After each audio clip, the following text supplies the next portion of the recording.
नमस्कार, good morning. आप देख रहे हैं चैनल न्यूज और मैं हूं आपके साथ आर्या चतुर्वेदी। बुलेटिन की शुरुआत करेंगे इस वक्त की बड़ी खबर से। स्विट्जरलैंड में अमेरिका और ईरान के बीच वार्ता होगी। युद्ध विराम समझौते पर हस्ताक्षर के बाद ये बातचीत की जाएगी। अंतरिम परमाणु समझौते को बढ़ाने के लिए वार्ता होगी। 47 वर्षों की कटुता और 107 दिनों तक चले संघर्ष के बाद अमेरिका और ईरान शुक्रवार को स्विट्जरलैंड के बर्गेन स्टाक रिजॉर्ट में ऐतिहासिक शांति वार्ता के लिए आमने सामने होंगे, जहां समझौते के क्रियान्वयन और आगे की प्रक्रिया पर चर्चा की जाएगी। तो इस बीच बड़ी जानकारी आपके साथ साझा करें। युद्ध विराम समझौते पर हस्ताक्षर के बाद बातचीत होगी।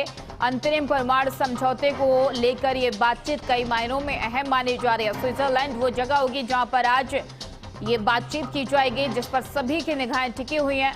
अंतरिम परमाणु समझौते को लेकर यह बातचीत कई मायनों में अहम हो जाती है, क्योंकि अमेरिका और ईरान के बीच चले ये संघर्ष के बाद संघर्ष विराम हुआ, हस्ताक्षर किए गए और अब स्विट्जरलैंड में दोनों के प्रतिनिधि वहां पर मौजूद रहेंगे। बातचीत की जाएगी। ये वार्ता कई मायनों में अहम और खास हो जाती है, क्योंकि एक लंबे समय से दोनों देशों के बीच में लगातार दरार देखी जा रही थी। और इस बीच एक और बड़ी खबर का रुख कर लेते हैं। फ्रांस से भारत के लिए पीएम मोदी हुए रवाना। इस बीच बड़ी जानकारी, सफल दौरे के बाद पीएम मोदी भारत लौट रहे हैं। पीएम मोदी ने फ्रांस और स्लोवाकिया का दौरा किया है। प्रधानमंत्री नरेंद्र मोदी फ्रांस की सफल यात्रा के बाद स्वदेश के लिए रवाना हो गए। सोशल मीडिया पोस्ट में मोदी ने कहा कि आने वाले समय में भारत और फ्रांस की मित्रता और भी मजबूत होगी। प्रधानमंत्री ने कहा कि फ्रांस के इस यात्रा से कई महत्वपूर्ण परिणाम प्राप्त हुए हैं। इस महत्वपूर्ण यात्रा की शुरुआत नीस में भारत इनोवेट्स कार्यक्रम के साथ हुई। इसके बाद प्रधानमंत्री एवियन में G7 शिखर सम्मेलन और पेरिस में विवा टेक शिखर सम्मेलन में शामिल हुए। प्रधानमंत्री मोदी ने वहां एक सामुदायिक कार्यक्रम को भी संबोधित किया। उन्होंने मुख्य कार्यकारी अधिकारियों से मुलाकात भी की। फ्रांस में हुए हार्दिक स्वागत के लिए मोदी ने राष्ट्रपति मैक्रो और वहां के लोगों का आभार भी जताया। विदेश मंत्रालय के प्रवक्ता रणधीर जायसवाल ने कहा कि प्रधानमंत्री मोदी के सफल यात्रा ने भारत फ्रांस विशेष वैश्विक रणनीतिक साझेदारी को नई दिशा दी है और प्रमुख क्षेत्रों में सहयोग बढ़ाने की साझा प्रतिबद्धता को और भी मजबूत किया गया। वहीं राष्ट्रपति इमैनुअल मैक्रो ने प्रधानमंत्री मोदी के फ्रांस यात्रा के समापन पर हिंदी में विशेष विदाई वीडियो संदेश रिकॉर्ड किया। तो इस बीच ये दौरा कई मायनों में अहम और खास माना जा रहा है और ऐसे में ये दौरा पूरा कर भारत लौट चुके हैं। प्रधानमंत्री नरेंद्र मोदी भारत के लिए रवाना हो चुके हैं।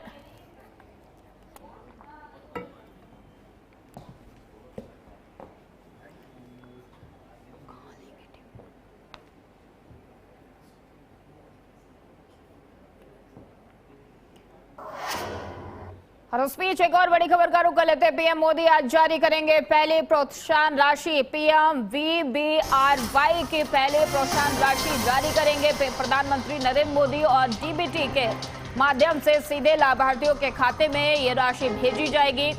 डीबीटी के माध्यम से 24,400 करोड़ रुपए की राशि प्रोत्साहन राशि भेजी जाएगी। 15 लाख से अधिक युवाओं कर्मचारियों को योजना का लाभ मिलेगा।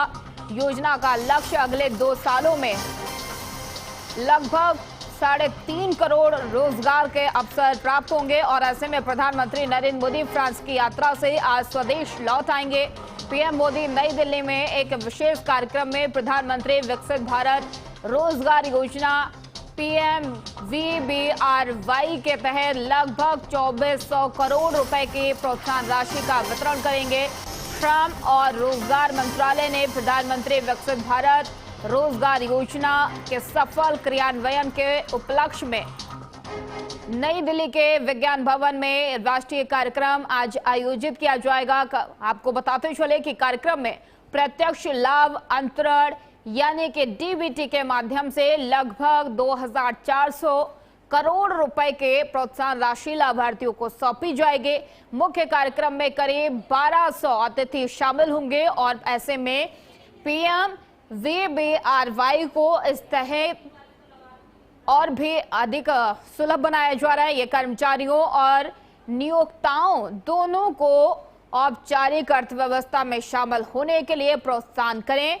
इस योजना के तहत पहली बार नौकरी करने वाले कर्मचारियों को 15,000 तक के प्रोत्साहन राशि दी जाएगी, जिससे उन्हें काम की दुनिया में कदम रखने पर जरूरी मदद भी मिल सकेगी। अतिरिक्त रोजगार पैदा करने वाले नियोक्ता हर अतिरिक्त कर्मचारी को 3,000 प्रति माह तक के प्रोत्साहन के हकदार हैं, जिससे लगातार नौकरियां पैदा करने को बढ़ावा मिलता है। और ऐसे में पीएम वीबीआरवाई योजना के तहत आज सभी को प्रोत्साहित किया जाएगा। कई मायनों में यह खास हो जाता है, क्योंकि इसके तहत 18 से 21 साल आयु वर्ग के अकेले 15,161 नए रोजगार सृजित हुए हैं, जिनमें लगभग 3,570 महिलाएं भी शामिल हैं। पीएम मोदी आज योजना के तहत लाभान्वित होने वाले कुछ युवा प्रथम नौकरी पेशान कर्मचारियों और नियोक्ताओं के साथ सीधे बातचीत भी कर सकते हैं। दरअसल नई दिल्ली के साथ साथ देश भर के 200 स्थान पर आज समानांतर क्षेत्रीय कार्यक्रम भी आयोजित किए जा रहे हैं, जिसमें पीएम वीबीआरवाई 1 अगस्त 2025 से लागू हुई, जिसमें आपको बता दें कि 99,446 करोड़ के कुल बजट वाले इस योजना का मकसद 2 साल की अवधि में 3.5 करोड़ से ज्यादा नौकरियां पैदा करने के लिए प्रोत्साहन देना है। ये कार्यक्रम दिल्ली में आयोजित किया जा रहा है, जिसमें प्रधानमंत्री नरेंद्र मोदी शिरकत करेंगे। लाभान्वितों से भी आज वो मुलाकात और बातचीत कर सकते हैं।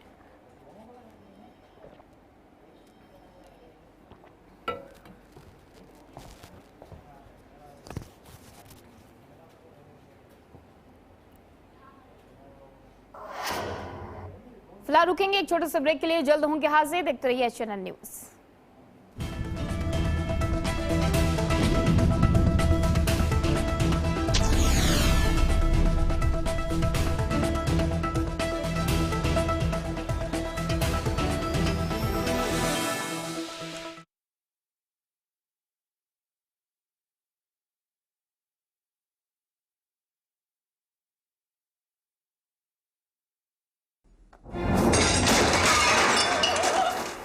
फर्श की टाइल्स को चेंज करो, बड़ी स्लिपरी हैं। थर्मोकूल वॉशिंग मशीन। थर्मोकूल, इंडिया का नया अंदाज। गोल्डी छोले मसाले, जहाँ जाए रिश्ते बनाए। गोल्डी लाए हैं फ्रेश लॉक टेक्नोलॉजी, जो रखे मसालों को हर समय फ्रेश। आइसक्रीम खाओगी? जंगल में आइसक्रीम मिलती है। समर कूल रेफ्रिजरेटर, आप अपनी ड्यूटी निभाओ, ये अपनी ड्यूटी निभाएगा। समर कूल, लाइफ बनाए वंडरफुल। पिछले 12 वर्षों में दिल्ली मेट्रो को विश्व स्तरीय बनाने का ये सपना सच किया है आदरणीय प्रधानमंत्री नरेंद्र मोदी जी के विजन ने। मुख्यमंत्री रेखा गुप्ता जी की ग्राउंड प्लानिंग इस रफ्तार को और आगे बढ़ा रही है।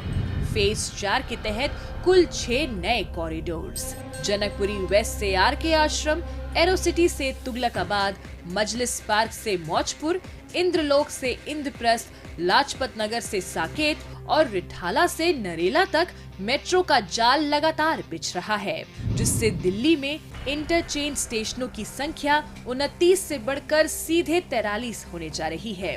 ड्राइवरलेस तकनीक, आधुनिक कोच और प्रदूषण मुक्त सफर, मेट्रो स्टेशनों से घर तक आसान पहुंच के लिए लास्ट माइल ई बस, प्रधानमंत्री मोदी जी की विकास नीति और रेखा गुप्ता जी की कर्मठता से रफ्तार पकड़ रही है हमारी दिल्ली। हर रोज हो जाता हूँ लेट, साफ नहीं होता है मेरा। अबे गोचू, अथा इंडिया को मालूम है, पेट सफा हर रोग दफा। हमारी शादी के बाद तो 4 ही दिन में छाले निकल आए थे हाथों में। इसका हाथ देखो, महीना भर से चमक रहा है। काहे कि घर में तब सुविधा ना रही, और अब शौचालय है, पानी है, गैस भी है घर में। अभी काम भी करेगी और नाम भी विश्वास है। 12 साल विश्वास के, विकास के, जन कल्याण के।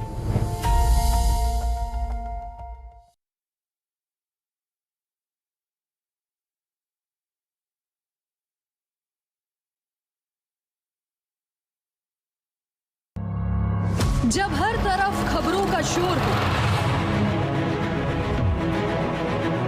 जब सच और अफवाह में फर्क ना हो, तब एक चैनल उठता है सवालों की रोशनी लेकर, आपके हित की आवाज बनकर।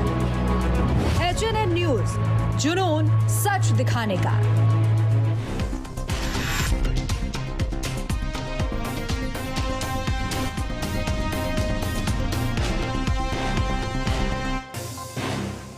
और ब्रेक के बाद एक बार फिर से आप सभी का स्वागत है। इस बीच बड़ी खबर का रुख कर लेते हैं। आज सीएम योगी आदित्यनाथ 2 जिलों के दौरे पर रहेंगे। आज अयोध्या, गोंडा के दौरे पर रहेंगे सीएम योगी आदित्यनाथ। 2:40 पर गोंडा से अयोध्या के लिए रवाना होंगे और 2:55 पर रामकथा पार्क हेलीपैड पहुंचेंगे सीएम योगी आदित्यनाथ। 3 बजे हनुमानगढ़ी का दर्शन पूजन करेंगे सीएम योगी आदित्यनाथ और ऐसे में हनुमानगढ़ी के बाद राम मंदिर परिसर भी सीएम योगी आदित्यनाथ जाएंगे, जहां पर रामलला दर्शन पूजन करेंगे और 5:10 पर रामायण वैक्स म्यूजियम का उद्घाटन भी सीएम योगी आदित्यनाथ करेंगे। अयोध्या को 290 करोड़ की यह सौगात दी जाएगी। 245 विकास परियोजनाओं का लोकार्पण और शिलान्यास होने वाला है। तो सीएम योगी आदित्यनाथ 2 जिलों के दौरे पर हैं, गोंडा और अयोध्या। ये दौरा कई मायनों में अहम और खास माना जा रहा है। आज अयोध्या की जनता को 290 करोड़ की सौगात सीएम योगी आदित्यनाथ देंगे। कई कार्यक्रम रखे गए हैं, एक के बाद एक तमाम कार्यक्रम, जहां पर सीएम योगी आदित्यनाथ शिरकत करेंगे। अयोध्या और गोंडा ये 2 जिलों के दौरे पर रहने वाले हैं सीएम योगी आदित्यनाथ, जो कई मायनों में अहम और खास माना जा रहा है।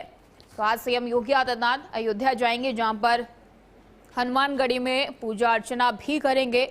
रामलला के दर्शन पूजन कर सकते हैं सीएम योगी आदित्यनाथ।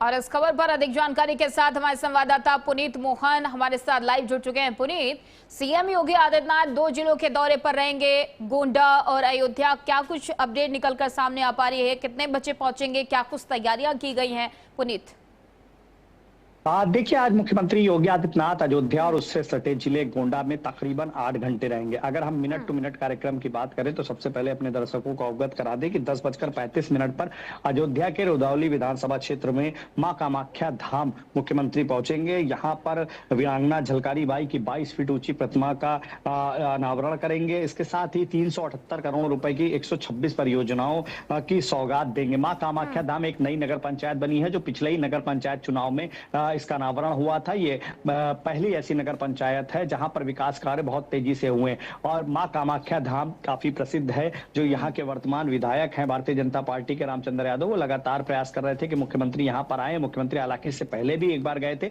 लेकिन जिस तरीके से कायाकल्प हुआ है मां कामाख्या धाम परिसर का, अब मुख्यमंत्री वहां पर पहुंच रहे हैं और वीरांगना झलकारी बाई की 22 फीट ऊंची प्रतिमा का अनावरण करेंगे। इसके साथ ही नगर पंचायत कामाख्या धाम में 20 करोड़ रुपए की जो परियोजनाएं हैं, जिनमें जन सुविधा से जुड़े हुए विकास कार्य होने, वो भी इसमें शामिल है। 12:25 पर मुख्यमंत्री गोंडा पहुंचेंगे। गोंडा में आयुक्त सभागार में देवी पाटन मंडल और बस्ती मंडल के लोक निर्माण विभाग की पुरानी और नई परियोजनाओं की समीक्षा करेंगे। देखिए, समय समय पर मुख्यमंत्री विकास कार्यों का जायजा लेने के लिए स्वयं ही समीक्षा करते हैं। आज जब वो गोंडा पहुंच रहे हैं तो वहां के अधिकारियों में एक हलचल मची हुई है कि सीधे तौर पर मुख्यमंत्री ने आदेशित किया है कि पुरानी जो परियोजनाएं चल रही थी उनके साथ नई परियोजनाओं की भी समीक्षा करी जाएगी। इसके बाद तकरीबन 2:55 पर उनके अयोध्या के हनुमानगढ़ी पहुंचने की सूचना है, जहां पर वो दर्शन पूजन करेंगे, रामलला के दर्शन करेंगे और लगभग 3:30 पर रायगंज स्थित ऋषभदेव दिगंबर जैन मंदिर में कार्यक्रम में भाग लेंगे। जो ट्रस्ट के अध्यक्ष हैं, राम जन्मभूमि तीर्थ क्षेत्र ट्रस्ट के महंत नृत्य गोपाल दास, उनके जन्मोत्सव समारोह में भी मुख्यमंत्री शामिल होंगे। लेकिन ऐसे में राम मंदिर को लेकर अगर बात की जाए तो वहां पर जाएंगे, रामलला के दर्शन करेंगे। तो खबरें ये भी आ रही हैं, एक नोटिफिकेशन जारी किया गया जहां पर बताया गया था कि महासचिव जो हैं चंपत राय, उनको दूरी बना के रखने के लिए कहा गया है। इसका क्या मतलब निकाला जाए कि अभी लगातार जो विवाद चल रहा है चढ़ावे को लेकर, वो एक मेन वजह मानी जाए इसकी, क्योंकि सीएम योगी आदित्यनाथ खुद अयोध्या पहुंच रहे हैं, रामलला के दर्शन करेंगे और ऐसे में चंपत राय की दूरी। जी बिल्कुल आर्या, जिस तरीके से राम मंदिर चढ़ावा चोरी का प्रकरण सामने आया है, मुख्यमंत्री इससे खासा नाराज है। और दूसरी बात, आप कल नृपेंद्र मिश्रा का ट्वीट देखिए, उन्होंने साफ तौर पे कहा है कि कब से राशि चोरी हो रही थी ये कह पाना मुश्किल है। एक रूल बनाया गया था कि दान जहां पर कलेक्ट होता है, जहां पर जो दान पात्र में नोट आते हैं उनको सीधा किया जाता है, वहां पर जो भी कर्मचारी जाएगा उसकी जेब नहीं होगी, मतलब जो वो वस्त्र पहनेगा उसमें किसी तरह की कोई पॉकेट नहीं होगी। लेकिन लोग यहाँ तो गड्डियां भर भर के ले गए। ये बयान कहीं ना कहीं अपने आप में एक बड़ा सबूत है कि चंपत राय की लापरवाही हो या फिर मिली भगत हो, जिसके चलते सीधे तौर पर करोड़ों रुपए की दान चोरी हुई है। मुख्यमंत्री इससे खासा नाराज है। पहली बार ऐसा है कि मुख्यमंत्री अयोध्या जा रहे हैं और चंपत राय इस पूरे कार्यक्रम से दूरी बनाए रहेंगे। इससे पहले जब मुख्यमंत्री जाते थे तो चंपत राय से जरूर मिलते थे, विकास कार्यों की समीक्षा करते थे। कई बार तो चंपत राय ने ही मुख्यमंत्री का स्वागत किया था। लेकिन जिस तरीके का नोटिफिकेशन जारी हुआ है, जो अतिथिगण की लिस्ट है, जो स्वागतकर्ताओं की लिस्ट है, उसमें कहीं भी चंपत राय का नाम नहीं है। ऐसे में मुख्यमंत्री की नाराजगी साफ है। एसआईटी की जांच के बीच में मुख्यमंत्री का यह दौरा काफी महत्वपूर्ण हो जाता है। सूत्र ये भी बताते हैं कि मुख्यमंत्री की नाराजगी आज सीधे तौर पर ट्रस्ट से जुड़े हुए जो पदेन अधिकारी हैं, यानी कि सरकार की ओर से हैं, उनके ऊपर भी मुख्यमंत्री की गाज गिर सकती है, क्योंकि सीधे तौर पर मुख्यमंत्री खासा नाराज है। और नृपेंद्र मिश्रा का जो ट्वीट है उसने आग में घी डालने का काम किया, या यूं हम कहें कि नृपेंद्र मिश्रा ने साफ कर दिया है कि कब से दान की चोरी हो रही थी ये कह पाना मुश्किल है। बिल्कुल, पुनीत, और इसको लेकर विवाद लगातार जारी है, जांच भी जारी है, लेकिन इस बीच योगी आदित्यनाथ का पहुंचना भी कई सवाल खड़े कर रहा है। बहुत बहुत धन्यवाद पुनीत तमाम सारी जानकारी देने के लिए।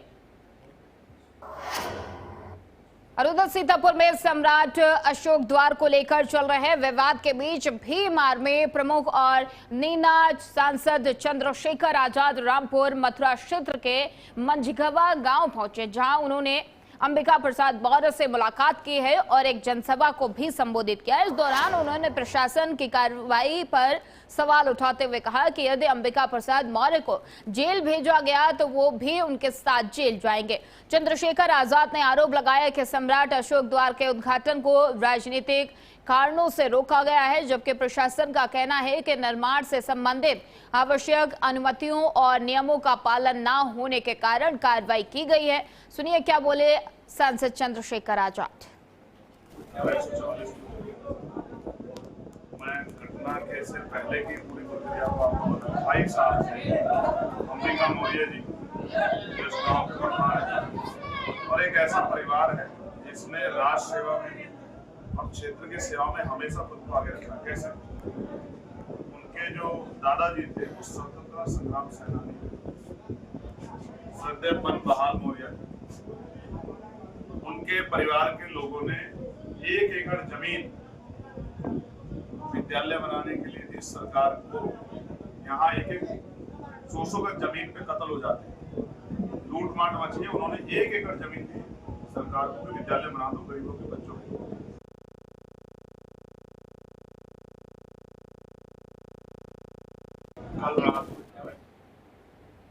अंबिका प्रसाद के जेल जाने पर ये चंद्रशेखर आजाद बोले हैं कि अगर वो जेल जाएंगे तो मैं भी जेल जाऊंगा।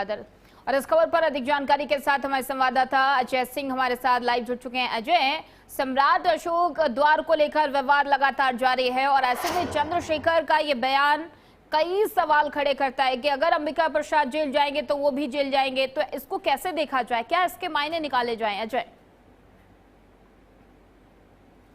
जी बिल्कुल, बता दें कि सीतापुर के महमूदाबाद रामपुर तहसील में जो है कल जो है वहां पर जो है चंद्रशेखर आजाद जो पहुंचते हैं, अंबिका प्रसाद मौर्य के पहले आवास पर जाते हैं, उनसे वार्ता करते हैं। जैसा कि आपको बता दें कि जिस तरीके से वहां पर जो है सम्राट अशोक की जो है स्तंभ द्वार जो स्वागत द्वार है उसका जो है कल उद्घाटन जो है हुआ था, लेकिन उन्होंने साफ तौर से जिला प्रशासन से लेकर के उत्तर प्रदेश सरकार पर जो है किए हैं। उन साफ कहना, अगर किसी राजनीतिक दल के द्वारा अगर वहाँ उद्घाटन कराया जाता तब कोई विवाद नहीं उठता, क्योंकि हालांकि हमारे ही द्वारा इसका उद्घाटन कराया जाना था, जिसके चलते वहां पर विवाद हुआ है और जो स्वागत जो होना था और जो उसका उद्घाटन होता उस पर रोक लगाई गई है। कहीं ना कहीं इससे पहले भी जो भी मायने मिल के आ रहे हैं, अगर निर्माण कार्य से पहले अगर कोई इसमें विरोध था तो उस पर आपत्ति जताई जाती, लेकिन जिस तरीके से हमारे द्वारा उसका उद्घाटन करना कहीं ना कहीं शासन प्रशासन और उत्तर लगाया।